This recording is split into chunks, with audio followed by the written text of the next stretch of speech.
Amara was only 28 when her life changed in a way she never expected. Growing up in Kampala, she had always thought of her parents' farmland as something distant, almost untouchable, a place she loved but never imagined she would one day be responsible for. When her parents passed away, that land became hers. It was more than soil and crops. It was memory, family history, and her connection to them. One afternoon, while cleaning out her father's old study, Amara noticed how heavy the air felt. Dust clung to every corner, and the wooden drawers creaked as if they hadn't been opened in years. She began sorting through his books, faded photographs, and neat piles of papers. At first, it was comforting, like listening to his voice again through the notes he left behind. But then she froze. The most important thing, the original land documents, were missing. Her heart pounded. She checked again and again, pulling out drawers, turning over files, even checking behind shelves. Nothing. The folder that should have held the papers was empty. The thought of losing them filled her with panic, because without those documents, proving her rightful ownership would be impossible. That's when suspicion crept in. Her aunt Nyasha had been eager to help with the estate matters after the funeral. At the time, Amara thought it was kindness.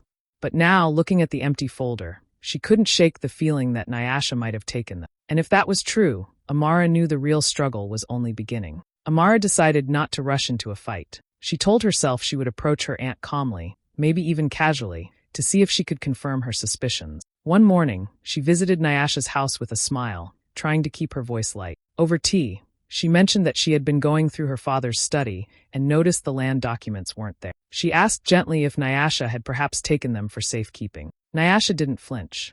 She leaned back in her chair, her face unreadable at first. Then she gave a small laugh. "Amara," she said, "that land was never yours to begin with. Your parents may have worked it.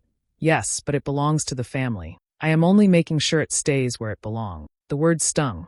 Amara tried to argue, reminding her aunt that her father had clearly stated the land was her inheritance. But Nyasha waved her hand as though shooing away a child. "You're young and emotional," she said. "You don't understand how these things work. Land is not for one person to keep.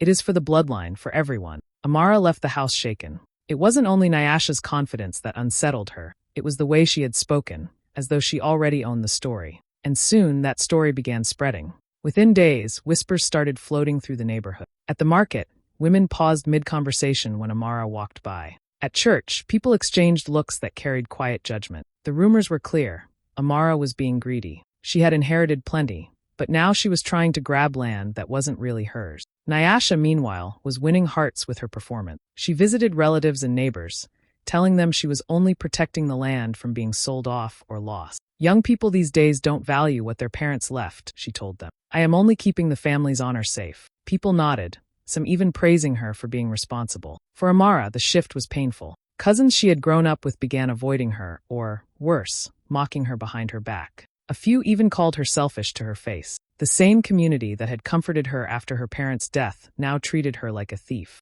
At night, she lay awake replaying her aunt's words. She wondered how Nyasha could twist the truth so easily and how people could believe her without question. Every rumor was like a small knife, cutting at her reputation. Still, deep down, Amara knew the truth. The land was hers by right, her parents had made sure of it. But at that moment, it didn't matter. Her aunt had planted the seed of doubt, and the community was watering it every day. Amara realized this was no longer just about land. It was about dignity, trust, and the story people chose to believe. And right now, Nyasha was controlling that story.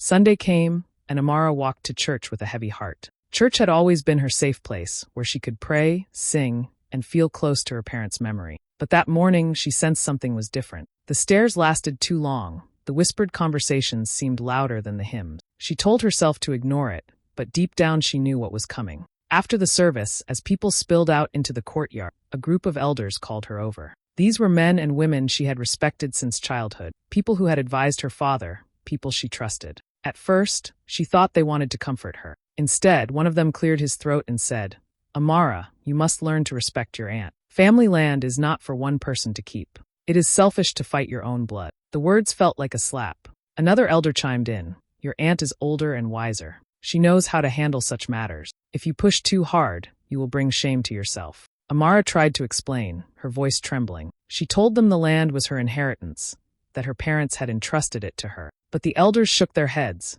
as though she were a stubborn child. A young woman should not quarrel with her elders over land, one said softly, almost pitying her. Humiliation burned in Amara's chest. She looked around and saw people watching, some nodding along with the elders, others smirking. Her aunt's story had spread so deeply that even the church, a place of truth and justice in her mind, had become another stage for Nyasha's version of events. Things grew worse when her cousins joined the scene. A group of them, standing just a few steps away, began whispering and laughing. One of them, a cousin she had once been close to, sneered. "So now you think you're the only one who deserves the land? What makes you so special?" Another added, "She thinks just because she studied in town, she can outsmart the rest of us." The mockery stung more than the elder's word. Amara stood frozen, wishing she could disappear. She wanted to shout, to show them how unfair this was, but every word felt trapped in her throat. Nyasha had already painted her as greedy, and now if she defended herself too strongly, it would only make her look worse. By the time she walked home, her steps were slow and heavy. It wasn't just the loss of reputation, it was the loneliness that hurt most. People she had loved and trusted were turning against her. The weight of the community's judgment pressed down like a stone on her chest. That evening, as she sat alone in her parents' house, she realized something important. This fight was no longer private. It wasn't only between her and Nyasha. The whole community was watching, and every move she made would either break her or prove her strength. That night, sleep refused to come. Amara lay in bed staring at the ceiling, her mind crowded with voices, the elders telling her to give up, her cousins laughing, Nyasha's sharp words ringing in her ear. She turned over again and again, the heaviness in her chest making it hard to breathe. Then, as if her father's voice had cut through the noise, she suddenly remembered something. Years ago, he had once pulled her aside and pointed to a small metal box hidden at the bottom of his study cabinet. "Never lose this," he had told her. "One day it may protect you more than anything else I leave behind." At the time, she hadn't thought much about it. Life was simple then, and she never imagined a day would come when she would need to depend on that box. But now, the memory returned with startling clarity. Her heart pounded as she got out of bed and quietly moved through the house. The study still smelled faintly of her father's cologne, mixed with the dust of untouched shelves. She crouched near the cabinet and, after some digging, her fingers brushed against cold metal. She pulled it out, the same heavy box, its surface scratched but still strong. For a moment, fear struck her. What if it was empty? What if she had remembered wrong? She found the small key taped beneath an old desk drawer, just where her father had once shown her. Her hands shook as she unlocked it. The lid creaked open, and there they were, the original land documents, neatly folded, stamped, and signed. Amara gasped, pressing a hand to her mouth. Tears filled her eyes, not from sadness this time, but from overwhelming relief. The papers were real. The inheritance was still safe. Her father had known enough to protect her long before this fight began. As she held the documents, a new kind of strength spread through her. All the shame, the whispers, the humiliation, it suddenly felt lighter. Nyasha thought she had already won, but she didn't know about the box. She didn't know the original still existed, untouched, unshakable. Amara sat back on the floor, the papers in her lap, and a quiet determination took root inside her. She didn't need to shout to the world right away. She didn't need to argue with every cousin or beg the elders to believe her. The truth was in her hands now, and truth had its own timing. For the first time in weeks, she felt calm. The game had shifted, and Nyasha didn't even realize. Amara smiled faintly through her tears, whispering a thank you to her father's memory. She carefully locked the documents away again, this time in a place only she knew. Then she returned to bed, her heart no longer heavy but steady, beating with a new sense of hope. The next morning, Amara woke with a clear thought in her mind. She couldn't face this battle alone. The documents in her hands were powerful, yes, but she needed guidance, someone who understood both the weight of family and the strength of truth. There was only one person she trusted for that, her grandmother, Mama Imani. Mama Imani lived in a small house at the edge of the village, a place filled with the smell of herbs and the gentle creak of old wooden chairs. When Amara arrived, her grandmother welcomed her with a warm hug, as if she already knew the storm her granddaughter carried inside. They sat on the veranda, sipping spiced tea, and after a long silence, Amara poured out everything: the missing documents, Nyasha's lies, the whispers at church, and the humiliation she had endured. Mama Imani listened without interruption. Her wrinkled face stayed calm, her eyes sharp and steady, like someone who had seen too many storms to be shaken by one more. When Amara finally finished, Mama Imani placed her hand over hers and spoke slowly. "My child, truth does not need shouting. It only needs timing. If you fight with anger, you will lose. If you stand with patience, the truth will reveal itself, and no lie can bury it forever." The words sank deep into Amara's heart. She realized how close she had been to letting frustration drive her decisions. What her grandmother offered wasn't just advice, it was strategy. Nyasha had won people over with noise, but Amara would win with quiet strength. Encouraged, Amara decided her next step should be practical. She took the documents to a lawyer in Kampala. Sitting across from him in his tidy office, she felt her hands tremble as she slid the envelope across the desk. He unfolded the papers carefully, studying the stamps, seals, and signatures. The silence stretched until finally, he looked up with a reassuring smile. "These are the originals," he said firmly. "They are perfectly valid. Whatever copies your aunt is using hold no legal power. If she tries to claim otherwise, the law will not recognize." Relief washed over Amara so strongly she almost cried right there in the office. For weeks she had felt cornered and powerless, but now she knew the truth was not only moral, it was legal, undeniable, and binding. The lawyer even offered to support her if things escalated, reminding her she had every right to the land. Walking back home with the documents clutched tightly to her chest, Amara felt taller, stronger. The shame and loneliness still lingered, but now they no longer controlled her. Mama Imani's wisdom echoed in her mind. Truth needs no shouting. Amara decided she would wait, watch, and move when the moment was right. Nyasha thought she had silenced her, but Amara now understood. Silence was not weakness. It was preparation, and when the time came, her truth would speak louder than any rumor. The news of Nyasha's next move reached Amara before she even saw an invitation. Nyasha had decided to host a family meeting, and she was calling it important. The invitation didn't sound threatening at first, but Amara knew better. Nyasha loved drama, and this was her chance to control the story in front of everyone. The day of the meeting, the family hall was packed. Uncles, aunts, cousins, and even respected community elders filled the room, their murmurs rising and falling like the tide. Amara arrived quietly, taking a seat at the back, her hands folded tightly in her lap. She could feel the tension buzzing in the air, the same tension that had followed her since the rumors began. Nyasha entered like a queen. She held a thick folder in one hand, a smile playing on her lips as if she already knew the outcome. She greeted everyone warmly, and then, with all the elegance she could muster, she began her performance.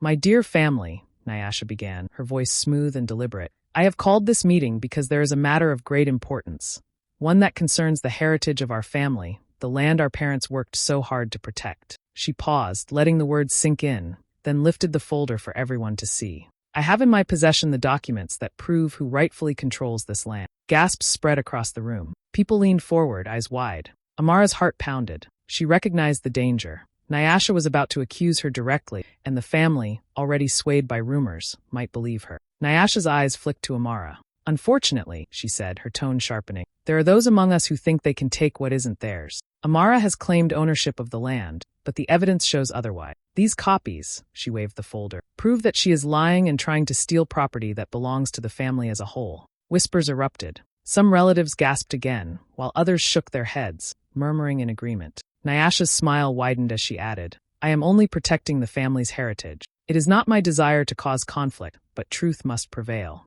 Amara stayed seated, her hands trembling slightly, but her face calm. She watched as Nyasha painted herself as the hero and Amara as the greedy child, the ungrateful. The hall was alive with judgment, all directed at her, and for a moment, she felt the weight of everyone's eyes. But even as Nyasha spoke, Amara felt a quiet power building inside her. She knew the truth was not in that folder. Nyasha had only copies. The originals were safe, hidden where no one could see. The performance was grand, but it didn't scare her anymore. When Nyasha finally finished, with dramatic flair and self-satisfied nod, silence fell for a brief moment before whispers resumed. Amara remained calm, her resolve strengthening. The game had begun in earnest, and now she held the card Nyasha didn't even know existed. The room was ready for a shock, and Amara was prepared to deliver it. The room buzzed with whispers as Nyasha finished her speech, a triumphant smile still lingering on her face. Amara sat quietly for a moment, letting the drama settle, her heart steady and her mind clear. She had waited for this moment, and she knew exactly what she needed to do. Slowly, she stood, drawing everyone's attention without a word. All eyes turned to her, some with curiosity, others with suspicion. She reached into her handbag and carefully pulled out the small, heavy envelope she had guarded for weeks. Hands steady, she opened it and took out the original land documents, each one stamped, signed, and legally binding. The papers gleamed under the sunlight streaming through the windows, as if they themselves were proclaiming the truth. Amara laid them on the table in front of everyone, her movements deliberate but calm. The room fell silent instantly. Whispers died midair. Even Nyasha froze, her smile faltering as she leaned forward, eyes widening. The documents were real. The originals. There was no denying them. One of the elders reached for the papers and examined them closely, turning them over, checking the seals and signatures. Another followed, nodding quietly as recognition dawned on their faces. "These are authentic," one said, voice low but firm. "These are the real documents."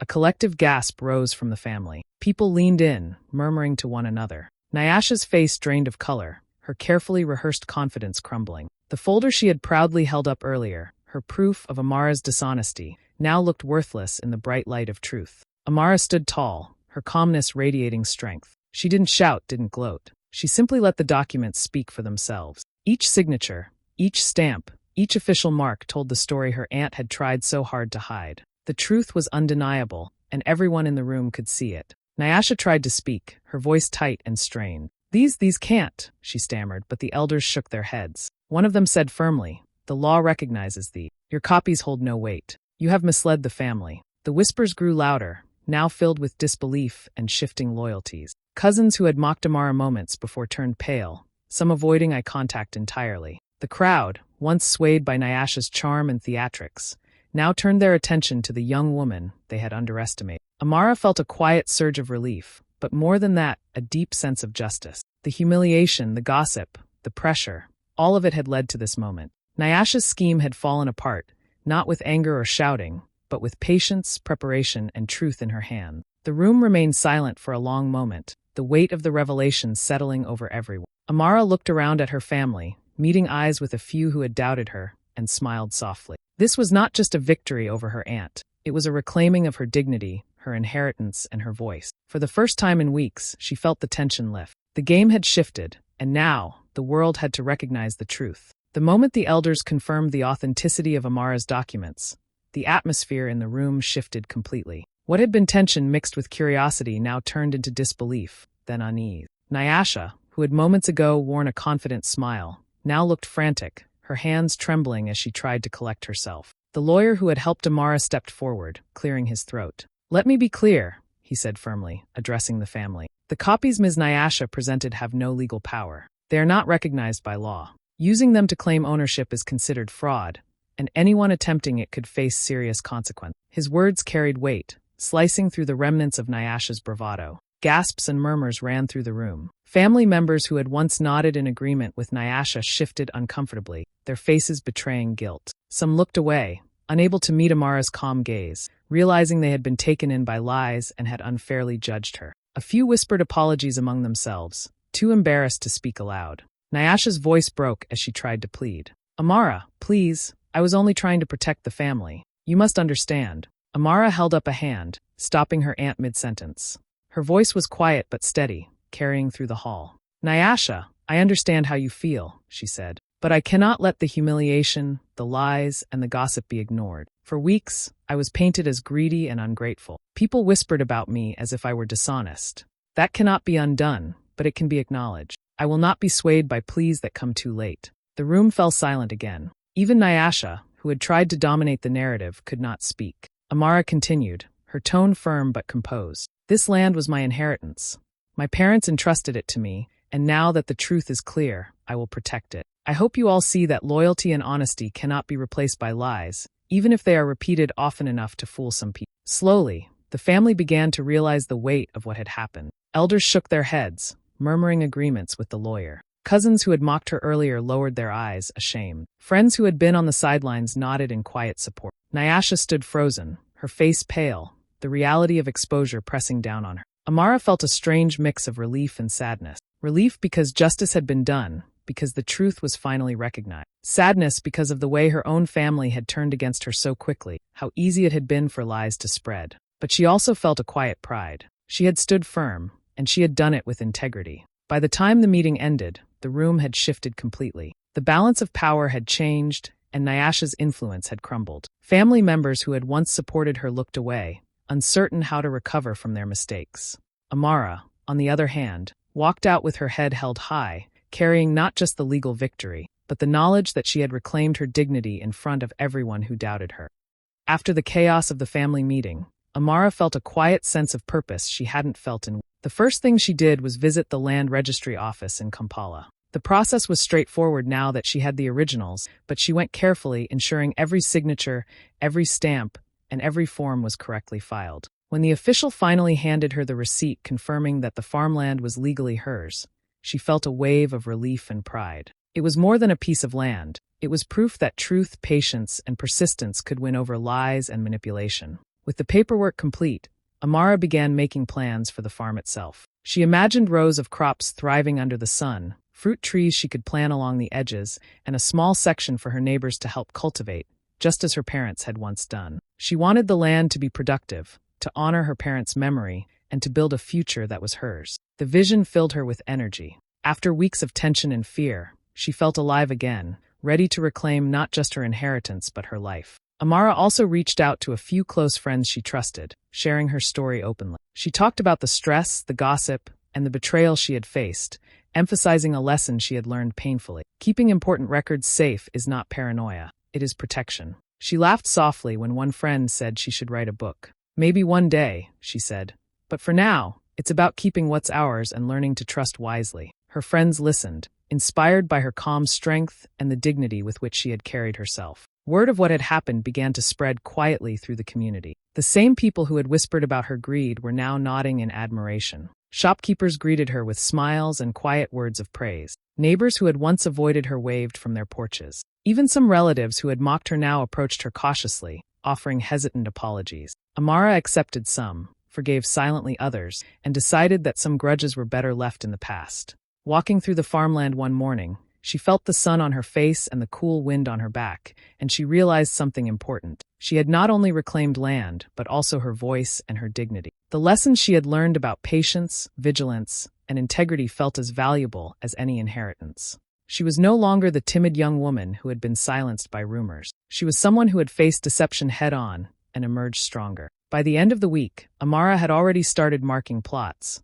planning irrigation, and thinking about seeds to plant first. Each step she took was an act of reclaiming not just her land, but her life. The community now saw her as a model of courage and wisdom, a woman who had turned betrayal into empowerment. And in the quiet moments, standing on the soil that belonged to her, she smiled, knowing she had proven something far greater than ownership. She had proven herself. The sun was just beginning to rise, casting golden light across the fields that stretched before. Amara stood at the edge of her farmland, breathing in the cool morning air, and felt a calm she hadn't known in weeks. The earth smelled rich and promising, the way it always had when her parents tended it. She remembered their words about legacy, not just land, but the story, the history, and the values passed down through generations. Looking over the fields, Amara realized the land was more than property. It was identity, connection, and future. Every tree, every patch of soil carried memory and meaning. She had fought not just to claim ownership, but to protect that legacy from lies and greed. By keeping the original documents safe, she hadn't just saved the inheritance.